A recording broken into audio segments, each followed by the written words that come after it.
a Mateo 16. Versículo 18.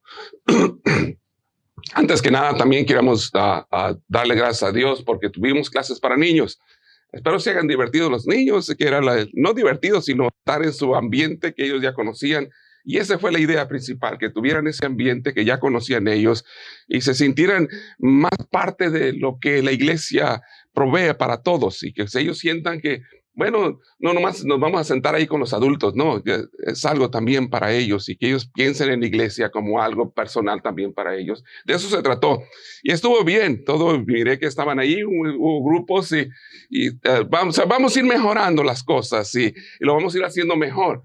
Y gracias al Señor por eso, vamos a ir acomodándonos, vamos a ir haciendo mejor cada vez, y vamos a ir abriendo más clases, ocupar maestros en esta época, antes de continuar. En este tiempo ha sido un poquito difícil y algunos que estaban dando clases, pues no han sido lo suficientemente fieles a todas las cosas como para merecer estar dando una clase. Yo creo que dar una clase se necesita bastante fidelidad. Ser bastante fiel para enseñar la palabra del Señor. Y algunos de ellos no fueron lo suficientemente fieles para hacerlo. Por lo cual, antes Dios no se le tiene que entregar un ministerio a una persona para que seas fiel. Dios no trabaja así. Dios levanta de entre los fieles para que reciban un ministerio. No se le puede dar un ministerio a una persona que no es fiel para que llegue a ser fiel. Eso no es algo correcto, eso hace daño. Así es que vamos a estar mirando ya en los tiempos que vienen, porque vamos a empezar los programas y todo. Y hay algunos que quedaron fuera de las clases y algunos ya dejaron las clases totalmente. Algunos a la iglesia ya no asistieron o asisten una vez. Es bien difícil poder ser un maestro de la palabra y asistir una sola vez a la iglesia en toda la semana. Eso es muy difícil, ¿no? No es algo, yo creo que yo como padre no me gustaría que un maestro fuera una vez a la iglesia y que ese mismo maestro enseñara a mi hijo. Yo en lo personal no. Sería algo pedagógico y yo no quiero algo pedagógico solamente para mi hijo. Yo quiero una enseñanza de alguien que esté viviendo lo que la palabra de Dios les va a enseñar también él mismo, o tratando de hacerlo como la palabra de Dios. Así es que 16, 18, hermanos, ahí en su Biblia, dice: yo también te digo que tú eres Pedro, y sobre esta roca edificaré mi iglesia, y las puertas del Hades no prevalecerán contra ella, y a ti te daré las llaves del reino de los cielos, y todo lo que ates en la tierra será atado en los cielos, y todo lo que desatares en la tierra será desatado en los cielos. Entonces mandó a sus discípulos que a nadie dijese que él era Jesús el Cristo. Vamos a orar. Te ruego, Señor, que bendigas en esta tarde tu palabra, que nos ayudes a entender que la iglesia ni las puertas del Hades prevalecen contra ella. Pero sin embargo entendemos las dificultades y los problemas. Bendícenos, Señor, y danos sabiduría. No solamente para enseñar, sino para recibir. Que nuestros corazones estén dispuestos a recibir tu palabra. En Cristo Jesús. Amén. No cabe duda que esto que el Señor Jesucristo declaró aquí es algo en lo cual todos nosotros nos agarramos firmemente. Ni las puertas del Hades prevalecerán contra ella. La iglesia es algo poderoso, es algo muy, muy especial. Es el cuerpo de Cristo Jesús en la tierra, y Dios mismo quien dice que ni el infierno puede contra la iglesia, que no lo puede hacer, que nada lo puede hacer. Pero sin embargo, yo en esta tarde te voy a hablar de los enemigos de la iglesia. Se oye medio controversial, pero no.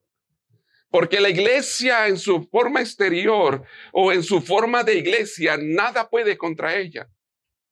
Pero el grupo local puede ser dañado por algunas cosas que hoy te voy a presentar. Los enemigos de la iglesia. La institución como iglesia nada la puede dañar y siempre va a existir. Nunca dejará de existir hasta que seamos llevados con el Señor. Pero los grupos locales muchas veces son dañados porque no nos hemos dado cuenta los enemigos que la iglesia tiene en sí. Aparte del diablo y todas las cosas de Satanás, la iglesia tiene sus enemigos. Y una de las cosas más dañosas dentro de todas las instituciones es la destrucción de adentro hacia afuera. De afuera hacia adentro no es tan fácil destruir. Destrucción viene desde adentro hacia afuera. Así es que en esta tarde yo te quiero hablar de los enemigos de la iglesia. La iglesia fue edificada sobre la roca, sobre Cristo Jesús. El poder de ella es extraordinario. Es una institución que no ha podido ser desbaratada ni quitada de sobre la faz de la tierra. Es lo único que no ha podido ser tocado para ser destruido totalmente. Es igual que la palabra. La Biblia se ha intentado destruir por muchos siglos y siempre se ha mantenido porque Dios y el Señor Jesús así dijo que permanecería para siempre. La iglesia de la misma manera es una institución que siempre ha existido desde el día que el Señor Jesús la constituyó, desde el día que Cristo la fundó. Desde entonces la iglesia empezó a existir y nunca ha dejado de existir y ni nunca va a dejar hasta que seamos levantados. Pero hay enemigos contra ella. Y la iglesia está siendo atacada todo el tiempo y todos los días. O sea, nosotros, no el edificio, nosotros como grupo, está siendo atacada todos los días para acabar con ella, para acabar con su poder, para acabar con su influencia, para acabar con lo que es la iglesia. Porque si en la iglesia, hermano, todo se descompone. Lo único que mantiene ciertas cosas sabemos que es el Espíritu de Dios, pero el Espíritu de Dios está en la iglesia. Y cuando eso termina, todo se descompone. Imagínate una sociedad, un grupo como nosotros sin iglesia. Porque tú sabes que la que íbamos antes no era iglesia, ¿verdad? Catolicismo no es iglesia. No estamos hablando de iglesia de Cristo, eso no es iglesia. Estamos hablando de la iglesia del Señor. Imagínate una sociedad, un grupo de personas sin una iglesia real, una iglesia verdadera. Hermano, se acaba todo, se destruye. Se acaban las sociedades, se acaban hablando de su moralidad. Por eso es que cuando la iglesia Dios fue sacado de todas partes, todavía se ha mantenido. Y lo que más se ha atacado en los últimos años, en las últimas décadas, es la iglesia. Si la dañas, si el diablo puede bajarle como ha bajado en muchos, pues entonces la sociedad se corrompe totalmente. Si la iglesia es dañada, si la iglesia es quitada del poder que tiene, entonces la sociedad se corrompe totalmente. No hay nada que marque la pauta de la moral, solamente la iglesia. Pastor es Dios, yo sé que es Dios, pero lo incrédulo y nosotros mismos, sin alguien que nos se la esté poniendo siempre, no caminamos por el camino correcto. Porque somos humanos o somos seres humanos que tendremos que estar enseñados todo el tiempo. Siempre por Dios, siempre por la palabra de Dios. Así es que existe la iglesia, pero existen también sus enemigos. La pregunta sería, ¿por qué teniendo tan tremenda promesa la iglesia del Señor se ve amenazada por enemigos? Yo te digo que tú eres Pedro. Yo también te digo que tú eres Pedro y sobre esta roca, sobre Cristo Jesús, edificaré mi iglesia. Y la declaración dice, ni las puertas del Hades. O sea, ni el infierno con todos sus demonios pueden contra ella. Con esta declaración, póngase a pensar, ¿por qué todavía existen los enemigos de la iglesia? ¿Por qué hay? Y van a hacer cosas tan sencillas a lo mejor. Que son los que le causan más daño a una iglesia. A mí un testigo de Jehová, a mí no me hace ningún daño. Nada. No estoy hablando que no enseñan equivocaciones, no. Pero a mí como cristiano, a mí no me hace ningún daño. A mí no me hace ningún daño a ninguna otra religión. Pero el primero de los enemigos de la iglesia es el enojo, el airarse. A mí me hace más daño cuando hay un enojo entre los hermanos conmigo o yo con ellos. El primer enemigo de la iglesia es el airarse, el enojo. Si tú quieres ver una iglesia en problemas, va a haber una iglesia con corajes y enojos. Así es que el enemigo de la iglesia no son las religiones allá, y yo sé que también las son usadas, pero aquellas son los enemigos del hombre. El enemigo de la iglesia primero es el airarse, es el enojo. Si tú quieres ver una iglesia débil, o si tú miras una iglesia débil, vas a encontrarte una iglesia con enojos, con irritaciones, con airarse, con problemas de ese tipo. Fíjese, vaya a Proverbios 14:29, por favor. ¿Quieres ver problemas en una iglesia? Pues vas a ver problemas en sus corajes. El enojo. El enojo es el primer enemigo de la iglesia. Y la gente se pierde de las bendiciones porque se enoja. Y se enoja dentro de la iglesia y en contra de la iglesia, y en contra de las cosas de la iglesia y en contra de los hermanos. Y se pierde tremendas bendiciones de la vida. Y pierde las cosas. El 14:29, por favor, ahí en Proverbios. El que tarda en airarse es grande de entendimiento, mas el que es impaciente de espíritu enaltece la necedad. El que tarda en airarse. La idea de la palabra de Dios dice que tiene que ser tardo para la ira. Tardo. O sea, que sea su último recurso. O sea, la última de las emociones que se presenten en la vida que lleva, y principalmente para la iglesia, que sea la última cosa que le pudo pasar. Dijo, ya después de todo, como que se molestó. Oh, tardo para la ira, dice. Tardo, dice en Santiago. Tiene que ser el airarse, debe ser algo que no debe presentarse en la iglesia. Pero sin embargo, es uno de los enemigos que tenemos en la iglesia, porque es las cosas que más se presentan en la iglesia. Y tú quieres ver una iglesia derrotada, pues vas a ver una iglesia de hermanos y hermanas enojados. Así. La que se enoja uno por cualquier cosa. Hermano, escucha bien. Yo sé que todos tenemos esa tendencia, pero no hay razón por qué enojarse. Piénsela bien. Si uno se pone a meditar bien tranquilamente en la iglesia, no hay razón. Yo me he puesto a pensar, ¿por qué me tengo que enojar? La iglesia no es mía. La iglesia no es suya. La iglesia es del Señor. Las reglas no son mías, son las reglas del Señor. La palabra, hablando de la palabra. ¿Por qué me voy a enojar? El que pide de las cosas para los miembros de una iglesia es el Señor. Entonces, ¿cuál es el enojo? Si uno se pone a meditar bien, hermano, vas a encontrar que sí es un enemigo. Porque no hay una razón lógica por la cual un miembro de una iglesia se enoje. Y por cierto, no estoy hablando que no se enoja, no nos enojamos. Es que no hay una razón lógica, pero de todos modos el enojo existe. Yo he escuchado enojos hasta para causar risa. Hasta para causar risa. No estoy hablando de esto, no, en el transcurso de mi vida cristiana. Y hace muchos años, antes de que yo fuera pastor, yo llegué a una casa a visitar porque una de las hermanas en la iglesia que estábamos no estaba llegando a nuestra iglesia. Y llegamos, siempre íbamos a visitar a las personas, y llegamos y le dije, hermana, no ha llegado a la iglesia. No, es que usted no se imagina, ya no soporto más, dice, esos ademanes que hace el pastor son igualitos de mi ex esposo.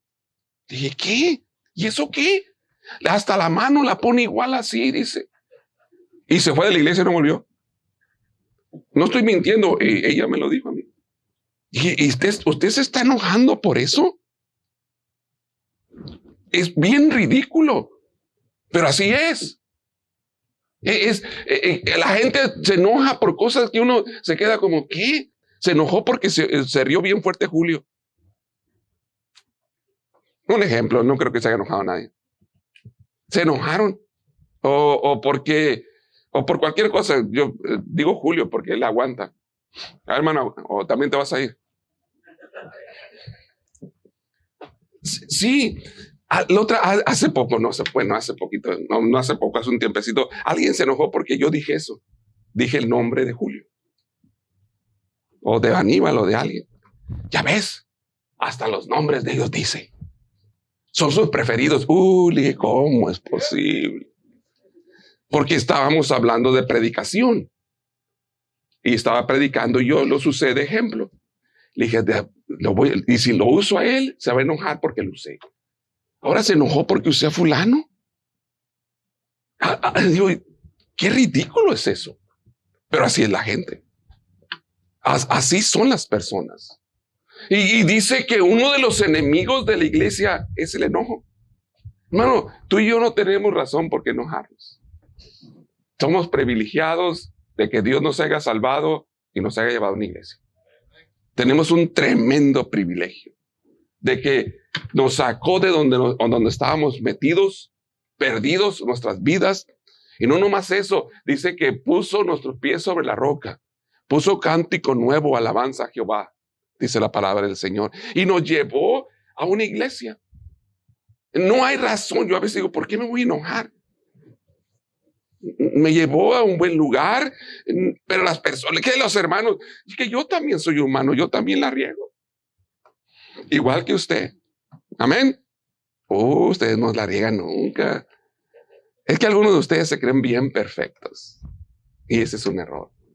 Se creen, iba a decir igual que en mi rancho, como dicen en mi rancho. ¿Ustedes conocen las garzas? Se creen la divina garza. Así decían allá. Algunos no saben ni qué es garza, ¿verdad? Es un animalote con unas patotas blancas y un cuello muy alto blanco.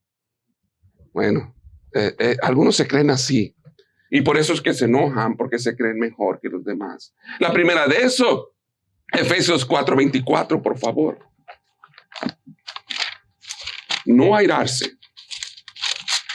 Primer enemigo de la iglesia es el airarse. 4:26 en Efesios, disculpe. Airaos, pero no pequéis, no se ponga el sol sobre vuestro enojo. Dice, por eso es que dice que debemos ser tardos en airarnos. ¿Por qué? Porque el airarse inmediatamente te lleva al pecado. Airaos, pero no pequéis. En otras palabras, si te vas a enojar, que sea por algo correcto. Y el enojarse por algo correcto me lleva a no pecar. Pastor, si se puede enojar uno, algunas cosas te van a molestar. No hablando de la iglesia, de la vida en general. Pero no pequéis, dice. Enséñate a controlar eso, porque eso lo puedes utilizar como enemigo de la iglesia. Uno de los enemigos de la iglesia es el airarse, el enojo. Hay más conflictos en las iglesias por enojos que por cualquier otra cosa. Muchos más. Hay más dificultades en una iglesia por enojos que por cualquier otra cosa. Enojos a veces que no tienen ni sentido, que no hay razón. Pero existen más conflictos en una iglesia por enojos que cualquier otra cosa. Otro más. No nada más el enojo, sino la altivez. Proverbios 21. La arrogancia, la soberbia. Qué difícil es tratar con gente altiva y soberbia. Proverbios 21, por favor. 21:4. Altivez de ojos y orgullo de corazón y pensamiento de impíos son pecado. La arrogancia, la soberbia, altivez significa arrogancia, soberbia. Dice que una de las cosas enemigos de la iglesia es la altivez. Es abominación a Jehová la altivez. Es abominación a Jehová la arrogancia. Es abominación a Dios. La altivez, la arrogancia, hermano, es el creerse mejor que alguien. A ver, yo le voy a decir sincero, yo escucho de algunos en el mundo, en las iglesias o aquí en la iglesia, que se creen mejor que los demás. A mí me dan risa. No porque, no por nada, pero ¿cómo podrás tú, un vil pecador, salvo por la gracia de Dios, igual que yo, ser mejor que otro? ¿Cómo? ¿De dónde? Es imposible. Tú lo que tú eres y lo que yo soy es por la gracia de nuestro Dios. Porque ¿de dónde puedes tú creerte que eres mejor que otra persona? Si antes de Cristo estabas en el lodo de la suciedad del pecado. ¿De dónde?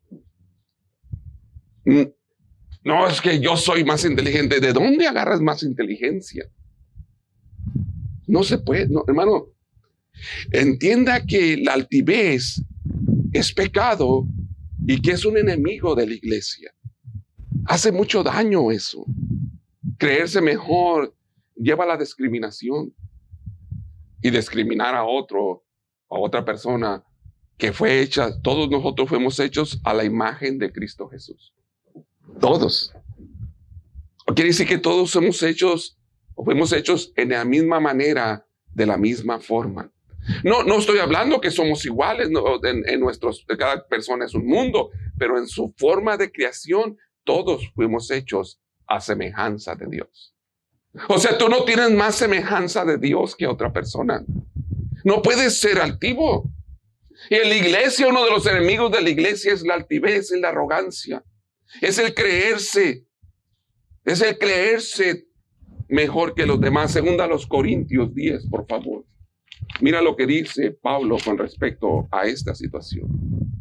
Segunda a los Corintios 10, versículo 5. Derribando argumentos y toda altivez, dijo Pablo, que se levanta contra el conocimiento de Dios y llevando cautivo todo pensamiento a la obediencia de Cristo. Dice Pablo que hay que derribar todo argumento y toda altivez, porque la altivez es pecado, es levantarse en contra de Dios. Por eso es que es enemigo de la iglesia la altivez, porque te levantas en contra de Dios. Y lo que tienes que hacer es dominar tus pensamientos y llevarlos cautivos a Cristo Jesús. O sea, que Cristo domine nuestro pensar, que domine el creer que somos mejores que otras personas. Nadie es mejor que nadie. Hablando humanamente en general, nadie es algo especial. Todos nosotros fuimos hechos a semejanza de nuestro Dios. Nadie es especial. Nadie. Ahora, hablando en liderazgo es otra cosa, pero hablando en general de seres humanos, no importa dónde nació, cómo nació, si nació en cuna de dinero, sin dinero, si naciste en un pesebre o en un pesebre, hayas nacido donde hayas nacido o como hayas nacido, no eres mejor, ni más que otra persona. Y eso, hermano, produce en las iglesias problemas y es un enemigo. Porque a mí me molesta bastante que se hagan grupos de acuerdo a sus estados. A mí sí. ¿Por qué? Porque no hay casi gente de Mexicali aquí. No sé. Pero sí desespera que sean así. Yo soy de Jalisco y aquí nomás entran los de Jalisco. Jalisquillos. Creo que sí, así se dice, ¿no? Jalisquillos. ¿Ustedes no se enojan? Ah, ok. Yo soy de Jalisco y solamente de Jalisco. Y si no eres de Jalisco, no vienes. Y eso es un error. En la iglesia no hay nacionalidades. En la iglesia todos somos ciudadanos del cielo. No hay nacionalidades. El altivez te lleva a manejar nacionalidades o en este caso lugares de nacimiento. Y provoca un montón de cosas. Pastores, que me identifico más. Yo puedo entender la identificación. Lo que no se puede entender es la arrogancia, es el altivez, es el creer que un lugar es mejor que otro. Nos hacemos burla y nos damos carrilla. Es humanamente lo podemos entender, pero ya cuando lo creemos, ya es un problema. Y es un enemigo de la iglesia. Es un enemigo terrible que hace mucho daño. Porque, hermanos, eso produce divisiones en una iglesia. Divisiones por la manera en que somos, divisiones por lo que hacemos, divisiones por cómo comemos, que vivimos, tantas cosas. Empiezan los disgustos y los problemas y las dificultades por la altivez de creernos mejor que los demás. Pensar que somos mejor que los demás. Pensar que alguien porque come con sopa, él hace la tortilla una sopa, ya no agarra tenedor. Sí lo agarra. Ay, ahí en esa casa comen, doblan la tortilla y la agarran así. No agarran tenedor y cuchillo. Algunos tenemos algunas costumbres diferentes. A mí me gusta hacer sopa con la tortilla. Amén. La doblo y agarro. No frijoles. Se me parten los pies. Bueno, no como frijoles, no porque no me gusten, sino porque me hacen daño. Pero es la altivez la que tenemos que quitar. Es enemigo de la iglesia. Bueno, recuérdese, no eres mejor que otra persona. No eres mejor. Es que somos muy inteligentes. No hay tal cosa como muy inteligentes. Humanamente tendrás un desarrollo más en conocimiento, pero sin Dios no eres nada. Sin el Señor no se es nada. Otra cosa más. Salmo 73, 21, por favor. Se está poniendo fresco, ¿verdad? Y yo apenas estoy entrando a la predicación.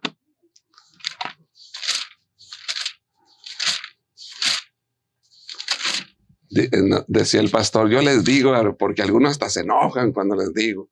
Pero él decía eso, yo no. 73, 21. Se llenó de amargura mi alma y en mi corazón sentía punzadas. Otra cosa que hace daño o es enemigo de nuestra iglesia es la amargura. La amargura. Es bien peligrosa la amargura. Dice que en el versículo 22, fíjese lo que dice, tan torpe era yo que no entendiera como una bestia delante de ti. Un enemigo de la iglesia es la amargura. Dice Hebreos que brotando una raíz de amargura va a contaminar a las demás personas. Otro enemigo que tenemos es eso, amargarse. Yo no entiendo por qué la gente está amargada. No lo entiendo. Yo le he buscado, hablando de amarguras en la iglesia con respecto a la iglesia y con respecto a las iglesias. Yo le he buscado y le he buscado y le he buscado. Digo, ¿por qué está amargada? ¿Por qué está amargado? Y no estoy diciendo esto porque no me pueda pasar a mí. Yo estoy diciendo, en este momento, en mi informe, en mi condición, digo, ¿cómo me puedo amargar? Yo no, todos los años que estuve en la iglesia antes de ser pastor, yo nunca sentí amargura. Es que y nunca se hicieron las cosas como yo creía. Pero no me acuerdo haber sentido amargura. Nada. No recuerdo eso yo. Y hasta la fecha, yo no siento amargura. Yo no puedo entender la amargura de los hombres, pero existe. Y es un enemigo de la iglesia. Enemigo porque va a destruir alrededor de él. Enemigo porque va a traer dificultades dentro de la iglesia. Enemigo porque trae cosas. Y yo sé, a lo mejor tú tienes un pretexto excelente para tu amargura. Pero si tú lo meditas bien, no hay razón. No hay razón. ¿Por qué amargarse? Y esto lo voy a decir porque lo hizo público él, esa persona. Estábamos los hermanos escucharon, estábamos en una reunión y un hermano le dije, hermano, ¿y yo qué te hice? Porque le dije, dígame, ¿qué le hice yo a usted? ¿Por qué esa molestia conmigo? Es que el año pasado, no sé, dijo el año pasado, o no sé qué año sería, yo estaba aspirando y usted me quitó la aspiradora y ya no me dejó aspirar. Dije, ¿qué? Hay testigos, lo oyeron. Dije, ¿qué? ¿Se amargó por eso? Por eso está amargado. Eso lo llevó a amargarse más y más y más y más y más y más y mucho más. Y esa amargura lo ha hecho cambiarse de 4 iglesias. 4 iglesias. Espero que la que está se mantenga ahí hasta que el Señor venga. Oro por eso. 4 iglesias. Porque se amargó, porque dice que le quité la aspiradora. Hermano, yo ni siquiera me acuerdo. No lo dudo que le haya dicho, hermano, préstame la aspiradora para ayudarte o deja que el hermano haga otra cosa. No lo dudo que lo haya hecho. Y para él tenía el pretexto más grande del mundo para estar amargado en su corazón. Pero si lo meditas bien, Lo poco o lo mucho que hagas en la iglesia es un privilegio del Señor. No hay por qué amargarse. Es que ya no di la clase. Los años que me permitió el Señor hacerlo, gracias al Señor. ¿Por qué voy a amargar si antes no la tenía? Y si me amargo y me salgo, tampoco la voy a tener. ¿Sí la entienden? Si no la tenía antes, llego aquí y la tengo. Si me amargo y me salgo, tampoco la voy a tener. La voy a perder de todos modos. Entonces no hay razón por la amargura. Y hay un montón de gente amargada por tantas cosas tan simples, tan sencillas. Y hacen tanto daño porque esa amargura la van llevando a los demás. La van llevando, la van llevando, la van llevando.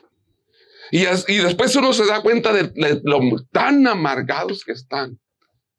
Es interesante cuando uno se da cuenta de la amargura que tienen en sus corazones, que les hace daño para crecer, para desarrollar. Es enemigo de la iglesia porque tu amargura te va a llevar a otra cosa más que le voy a enseñar en un momento más. Mire en Romanos 3:14, por favor. Es bien peligrosa la amargura. Y hay mucha gente amarga. Yo no puedo entender que si eres hijo de Dios, salvo por la gracia del Señor, Romanos 3:14, te puedas amargar. Y tristemente en las iglesias, no esta iglesia, en todas las iglesias hay mucha amargura. Hay mucha gente amargada y están esperando. Y déjeme decir una cosa, hermano, no sé cómo hacerle. Yo no sé tratar muy bien con la gente amargada. No sé cómo hacerle. Yo le pido a Dios, dame sabiduría para decir algo, pero no sé, porque a mí se me hace tan ridículo ser amargado. Como sí, claro que si tengo palabras, pues Dios me las va a dar y las voy a decir. Para mí es como la depresión. Se me hace tan tonto estar depresionado. No diciendo que a lo mejor un día no me llegue, pero a mí se me hace tan ridículo. Es que está depresionado. ¿Por qué? ¿De qué? Come, duerme, trabaja, ¿sí? Entonces, ¿de qué? ¿De qué depresionarse? Y hay gente amargada en todas partes y uno se queda como, ¿pero cómo? Y no sé tratar muy bien eso.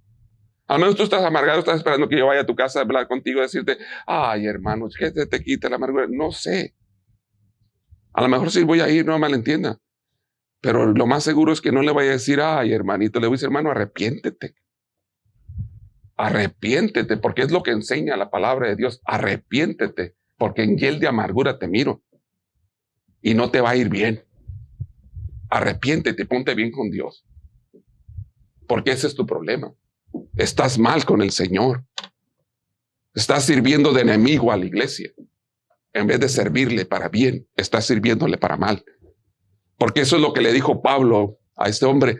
En hiel de amargura te miro.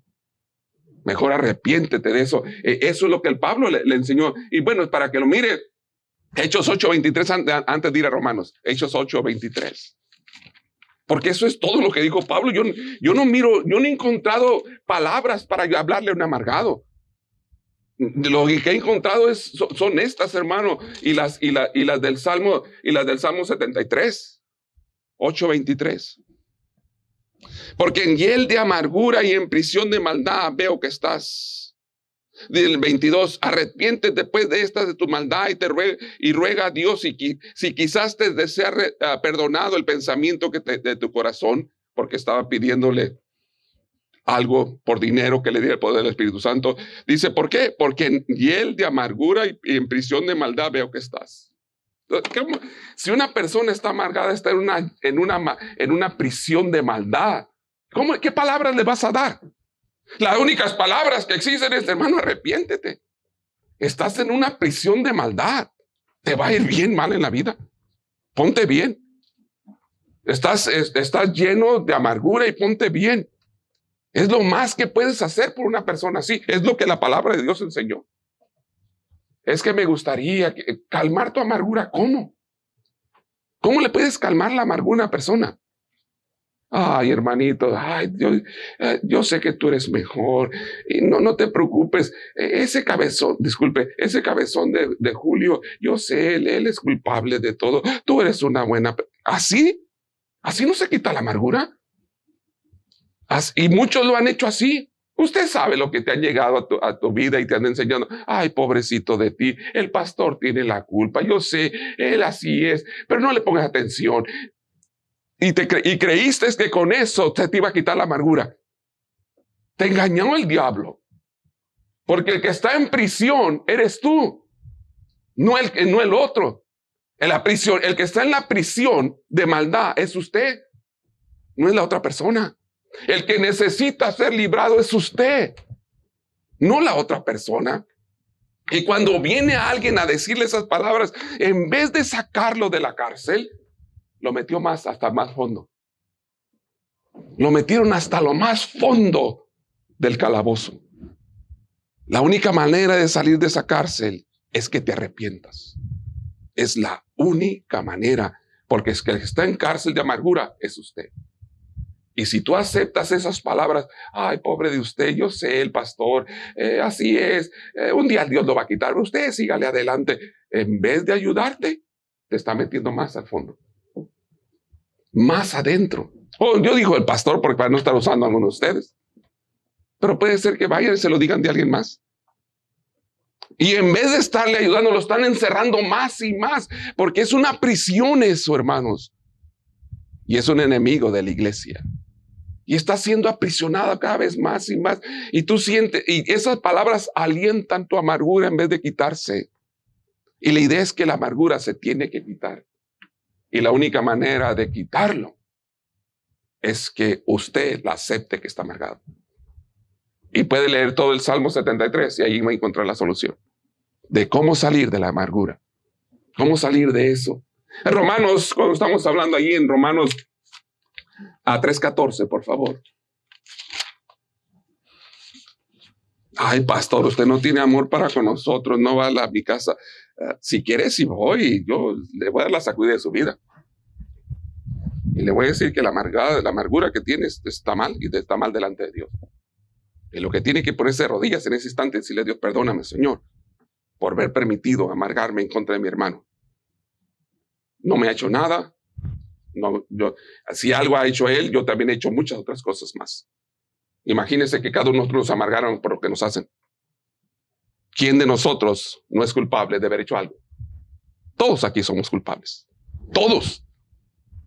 No hay hombre justo que no peque, dice la Biblia. Todos somos culpables de algo. Imagínate, pues aquí es pura amargura.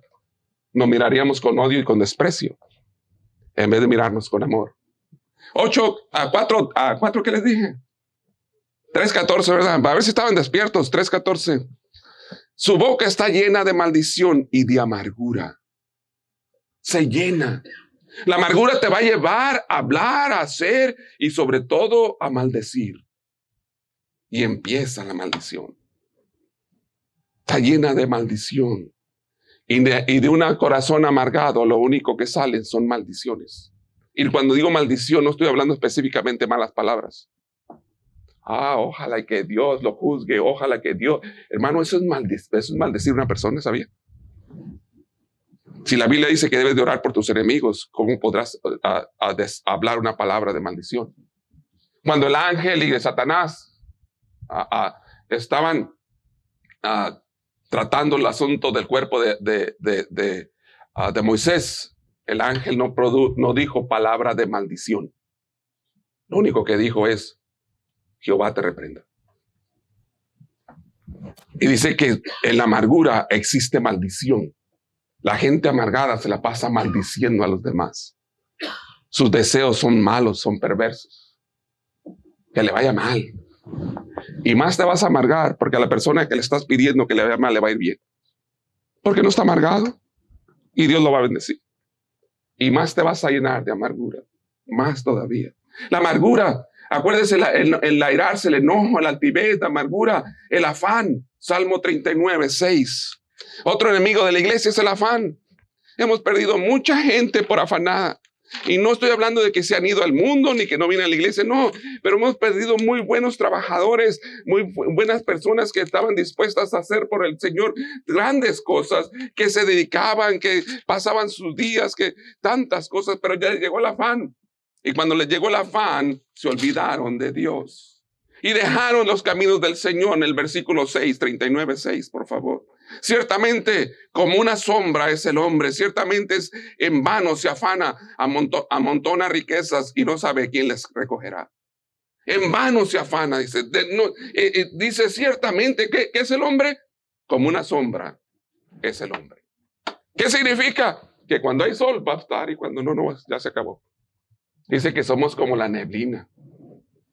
Y aquí es muy común, aquí la podemos entender bien lo que es neblina. Todas las mañanas está y como a las 12, la 1, deja de estar. Dice que eso es el hombre. Y el afán, hermanos, hace mucho daño, es un enemigo de la iglesia. Grandes hombres y mujeres trabajadoras y esforzadas que estaban sirviendo los caminos del Señor, ya no están por el afán. Dejaron los caminos, ya no llegan, o están entregados a otras cosas más importantes en su vida, según ellos, y dejaron de hacer las cosas de Dios. Grandes servidores, hombres y mujeres que en un tiempo estaban dispuestos a entregar su vida por el Señor, a darse totalmente por Cristo, no importando sea noche, sea tarde, no importaba estar tarde en la iglesia, no importaba estar tarde en los caminos, no importaba nada, pero llegó el día del afán y se lo llevó. Y en vez de ayudar, le hizo un gran daño.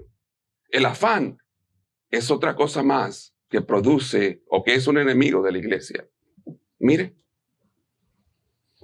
unos 70, 80 que estamos aquí. En la mañana había como unos 200 y tantos. El afán ha acabado por más de la mitad de la iglesia. No estoy diciendo que no van a regresar el próximo domingo. No estoy diciendo que no van a hacer algo más. Pero mire, ha acabado. No es mentira lo que la palabra de Dios enseña. Es verdad. El afán ha terminado con mucha gente. Con gente que tenía muy buenas intenciones y muy buenos deseos para las cosas de Dios. Muy buenos deseos.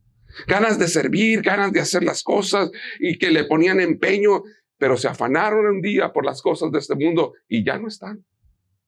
Ya no volvieron a estar nunca más por afán. Y usted lo pudo ir demostrando ahorita.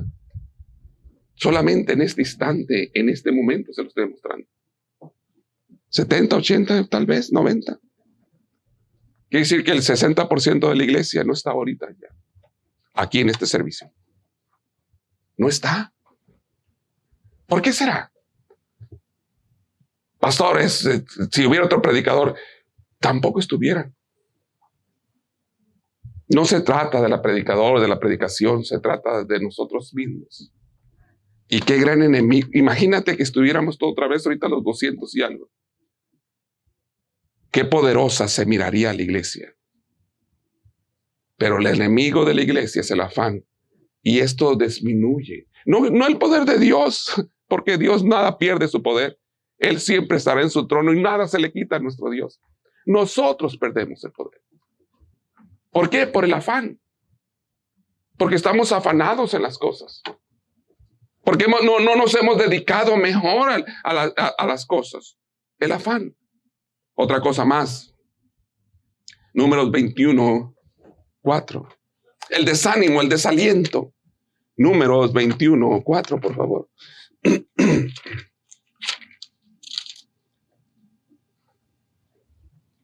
Números 21, 4. Después partieron del monte de Or, camino del Mar Rojo, para rodear la tierra de Edom, y se desanimó el pueblo por el camino. Miramos aquí el pueblo de Israel yendo por los caminos donde Dios los llevó, mirando grandes cosas, maravillas, y se desanima. Claro, se desanimó por lo que miró. Tal vez tuvieron que ir, no pudimos pasar por Edom, tenemos que darle por el desierto. No. Yo quería pasar por Edom, y hubiera podido comprar algo, pero tuve que darle vuelta por el desierto. Y dice la palabra de Dios que se desanimó el pueblo. Otro enemigo de la iglesia es el desánimo, hermano. Porque tal vez el camino que te estás rodeando es más largo y es más difícil. Es que, pastor, fuera más fácil nada más un servicito a la semana. Pero usted quiere tener mañana, tarde y el miércoles. No, pues eso desanima para estar. Y en vez de mirarlo como una bendición por todo el caminar que Dios ha hecho maravillas en la vida de usted, lo mira como un desánimo.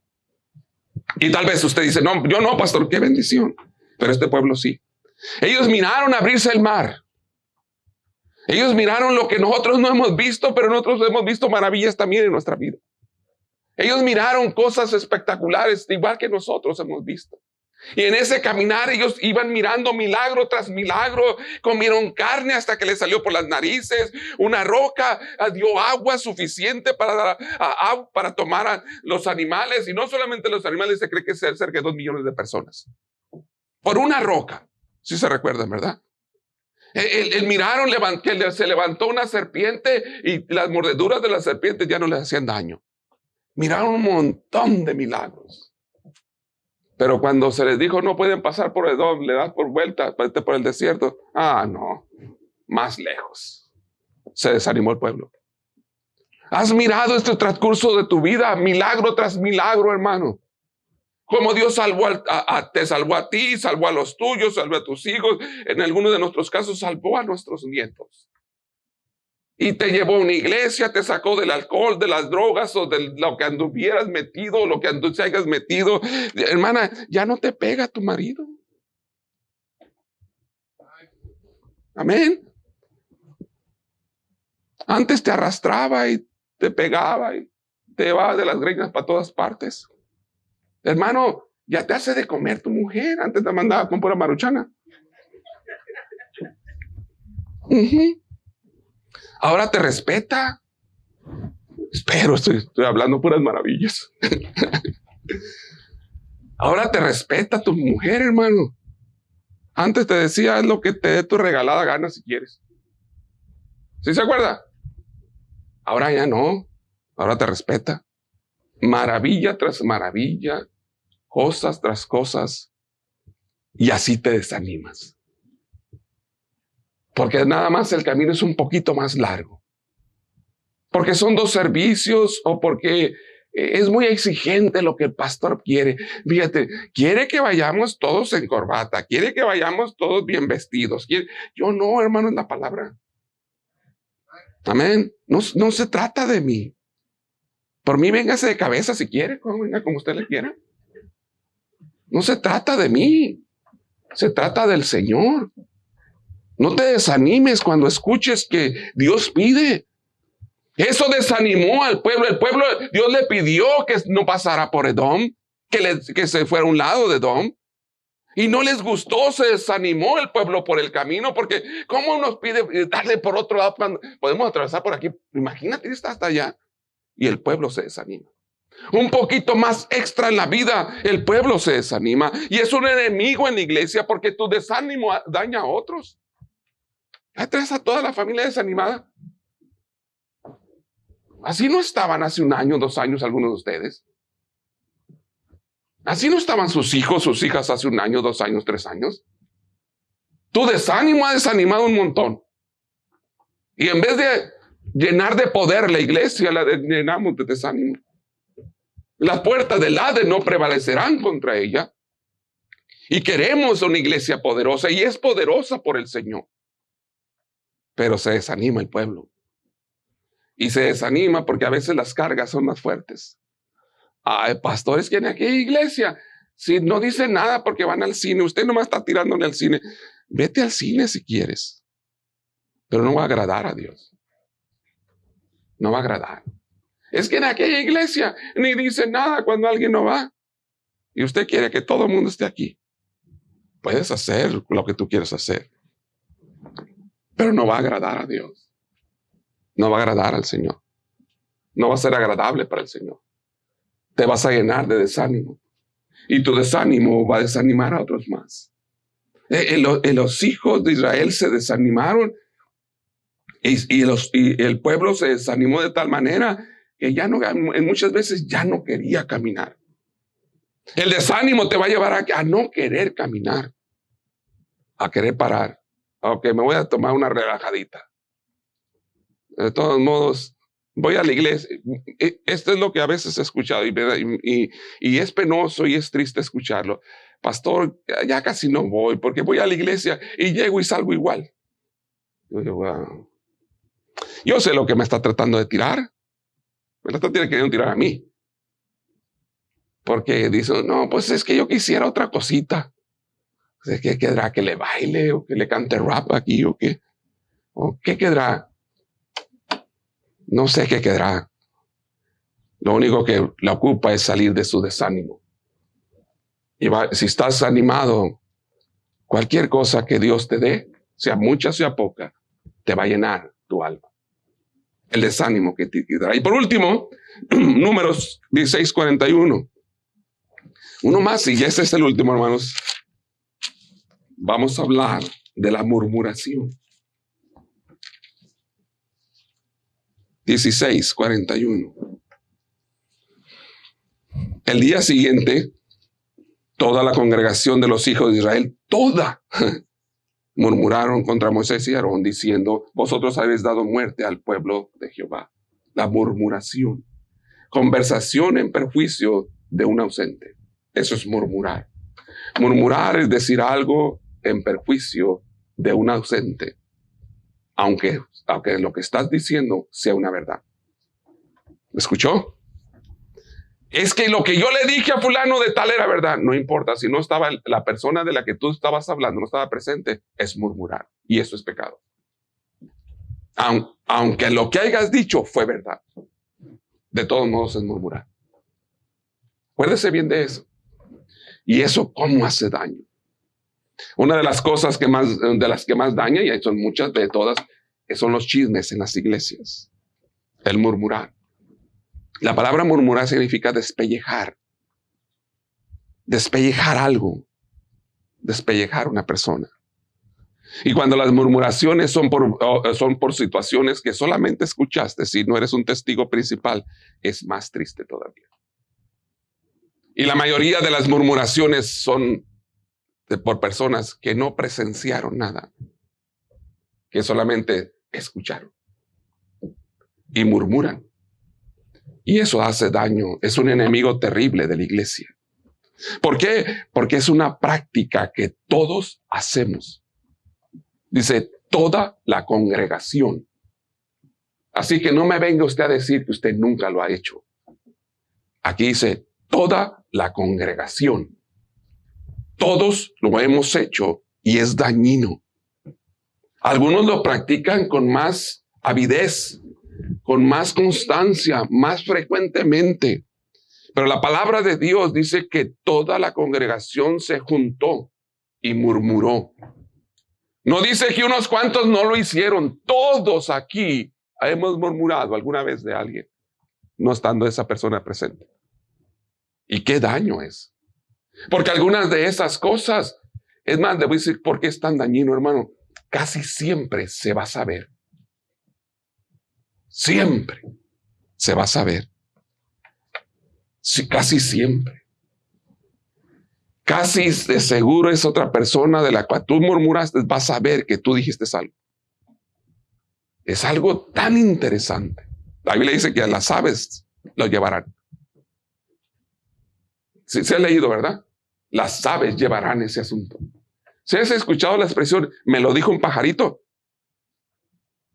Está en la Biblia. No de esa expresión exactamente, pero la Biblia dice que las aves llevarán la situación.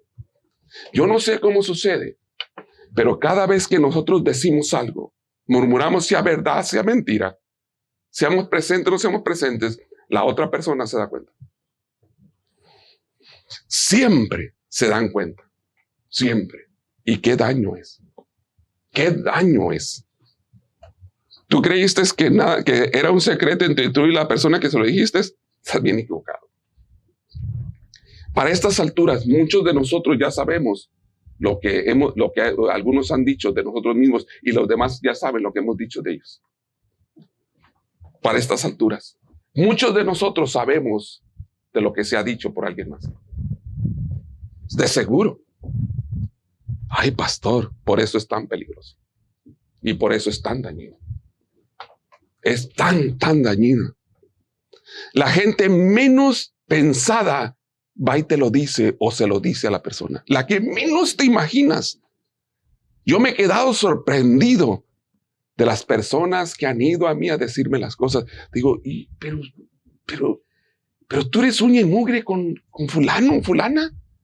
Oh, sí, pastor, pero nomás quería decirle. ¿Cómo? Porque eso es algo que la Biblia enseña. Las aves del cielo lo llevarán. Es algo que está ahí. Y es un enemigo terrible. Porque todos los que estamos aquí nos hemos dado cuenta de que alguien murmuró algo de nosotros. Todos.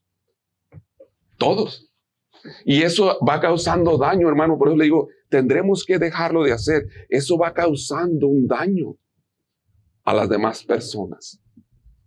Va mermando el poder de Dios en las vidas. Le va causando daño. ¿Por qué? Porque va quitando la unión, va quitando lo que Dios hace, va quitando las cosas. Pero sí se sabe. Hasta la gente incrédula va y te lo dice. Cuando tú solo platicas a un incrédulo. Lo dicen, sí. Yo no sé cómo le hacen. A veces no entiendo, pero lo hacen. Así es que los enemigos de la iglesia tenemos que tener cuidado.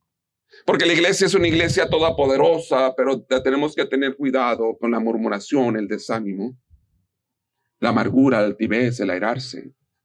Queremos una iglesia fuerte, poderosa, firme. Y no estoy diciendo que no sucedan estas cosas, pero queremos una iglesia poderosa. Queremos esa iglesia que fue presentada allá en Mateo 16, 18. Ni las puertas del Hades prevalecerán contra ella. Queremos esa iglesia, pero tendremos que quitar del medio de nosotros los enemigos de la iglesia. Y están entre nosotros mismos, en nuestros corazones. Tendremos que hacer un cambio siempre, lo más que se pueda hacer. Recuérdese, hermano, la iglesia es lo mejor que tenemos. Después de nuestro Dios, la iglesia es lo mejor. Claro, muchos dicen la familia. Yo entiendo de la familia. Estoy hablando como usar esta expresión como institución religiosa, aunque nosotros no tenemos religión, pero quiero usar esa expresión. Es lo mejor que existe. Una iglesia verdadera. Lo mejor. Sin ella, estamos perdidos. Vamos a orar.